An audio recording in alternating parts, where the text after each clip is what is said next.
కృష్ణుడు తనలోని దివ్య స్ఫురణను భీష్మునిలో ప్రవేశపెట్టి ఈ యుద్ధంలో తగిలిన గాయాల వల్ల బాధ లేకుండా చేసి సమస్త లోకాలలోని ధర్మరాశి భీష్ముని మనస్సుకు పొడగట్టే అద్భుతమైన దివ్య వరాన్నిచ్చి భీష్ముని చేత ధర్మాలన్నీ పలికింపచేశాడు. అటు లౌకికమైన ధర్మాలతో పాటు ఆధ్యాత్మిక ధార్మిక విశేషాలను కూడా ప్రబోధించాడు.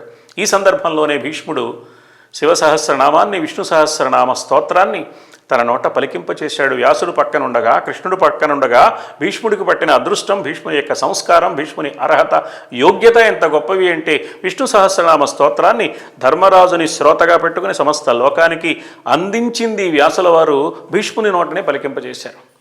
కృష్ణుడు, వ్యాసుడు అక్కడ ఉండగా భీష్ముడి చేత విష్ణు సహస్రనామాన్ని పలికింపజేయడం సామాన్యమైన విషయం కాదు. భీష్ముడు ప్రబోధించిన సమస్తమైన ధర్మాలు విన్న తర్వాత ధర్మరాజు ఒక ప్రశ్న వేశాడు.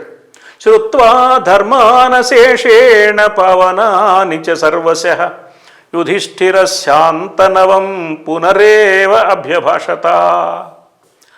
సకల ధర్మాలు విని మళ్ళీ భీష్ముడిని ధర్మరాజు ఈ విధంగా అడిగాడు అని ప్రారంభమవుతుంది. అంటే అన్ని ధర్మాలు విన్న తర్వాత దైవం, అన్ని ధర్మాలు తెలుసుకున్న తర్వాత దైవం, అన్ని ధర్మాలు ఆచరించిన తర్వాత దైవారాధన. దైవారాధనకు అర్హత ఎప్పుడు వస్తుందంటే ధర్మాన్ని పాటించినప్పుడు మాత్రమే. ధర్మాన్ని గాలికి వదిలేసి దానికి తిలోదకాలిచ్చి నేను దైవారాధన చేస్తాను అంటే లోకాన్ని మోసగించవచ్చునేమో కానీ దైవాన్ని మోసగించలేవు. ఈ అద్భుత సత్యాన్ని ఆవిష్కరించే విష్ణు సహస్రనామ స్తోత్రానికి వక్తగా ఉన్న మహానుభావుడు భీష్ముడు.